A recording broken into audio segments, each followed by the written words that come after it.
दोस्तों आप सबका स्वागत करता हूं अपने YouTube channel power of self study में। दोस्त अगर आप मेरे चैनल पे नए हैं तो लाइक एंड सब्सक्राइब करें और बेल आइकन दबा दें ताकि कोई भी नया नोटिफिकेशन है तो आप तक ज़रूर पहुंचे। तो चलिए वीडियो को स्टार्ट करते हैं।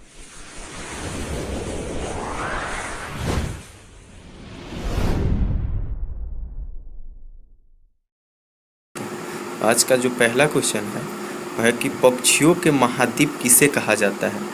ठीक है, पक्षियों के महाद्वीप किसे कहा जाता है तो यह है दक्षिणी अमेरिका को। ठीक है, पक्षियों के महाद्वीप किसे कहा जाता है, यह है दक्षिणी अमेरिका को। चलते हैं अब नेक्स्ट क्वेश्चन पे। नेक्स्ट क्वेश्चन है कि लैंड ऑफ गोल्डन प्लेस तथा प्यासी भूमि का महाद्वीप किसे कहा जाता है। तो प्यासी भूमि का महाद्वीप कहा जाता है, यह कहा जाता है ऑस्ट्रेलिया को। ठीक है, ऑस्ट्रेलिया महाद्वीप को प्यासी भूमि का महाद्वीप कहा जाता है। चलते हैं नेक्स्ट क्वेश्चन पे।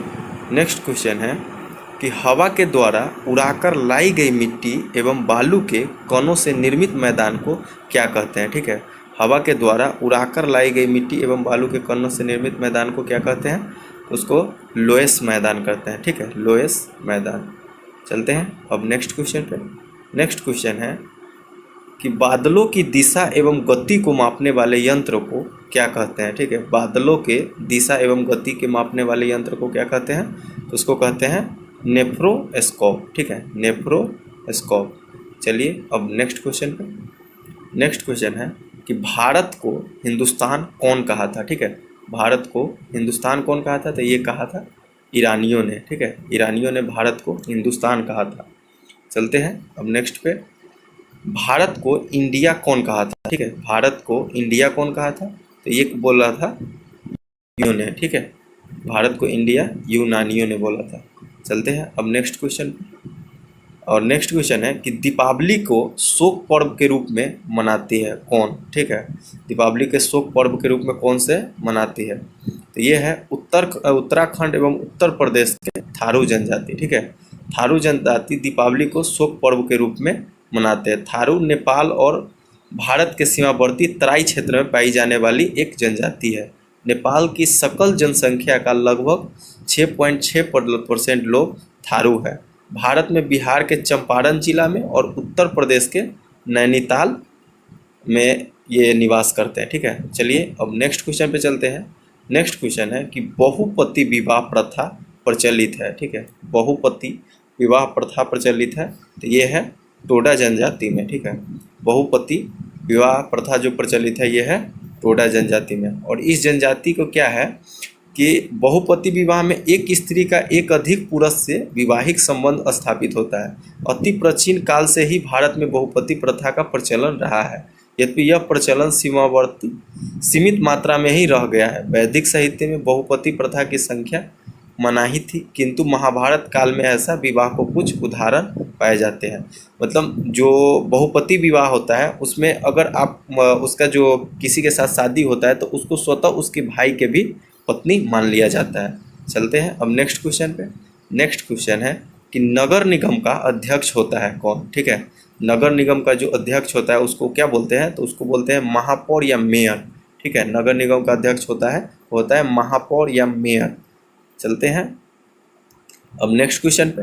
नेक्स्ट क्वेश्चन है कि मेयर का न्यूनतम आयु सीमा क्या है। ठीक है, मेयर बनने के लिए न्यूनतम आयु सीमा क्या है, तो वो है 30 वर्ष। ठीक है, 30 वर्ष है। चलिए अब नेक्स्ट क्वेश्चन पे। नगर निगम की स्थापना सर्वप्रथम की गई थी कहाँ। ठीक है, तो ये है 1687 से 88 में, ये मद्रास में। ठीक है, 1687 से 88 में यह हुआ था मद्रास में। चलते हैं अब नेक्स्ट क्वेश्चन पे। नेक्स्ट क्वेश्चन है कि शरीर के अंदर रक्त को जमने से रोकता है कौन, तो ये रोकता है हिपैरिन नामक प्रोटीन। ठीक है, हिपैरिन नामक प्रोटीन इसको रोकता है, शरीर के अंदर रक्त को जमने से रोकता है। चलते हैं अब नेक्स्ट क्वेश्चन पे। नेक्स्ट क्वेश्चन है कि हाइड्रोफीबिया रोग होता है किससे।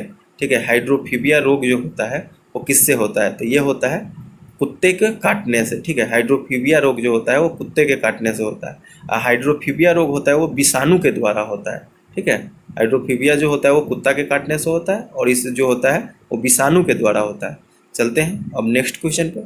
नेक्स्ट क्वेश्चन है कि गुलाबी क्रांति संबंधित है किससे। ठीक है, गुलाबी क्रांति जो संबंधित है वो है झींगा उत्पादन से। ठीक है, गुलाबी क्रांति संबंधित है वो है झींगा उत्पादन से। चलते हैं अब नेक्स्ट क्वेश्चन पे। नेक्स्ट क्वेश्चन है कि भारत में हरित क्रांति का जन्मदाता माना जाता है, ठीक है। भारत में हरित क्रांति का जन्मदाता माना जाता है किसको, ठीक है। तो ये है एम.एस. स्वामीनाथन को।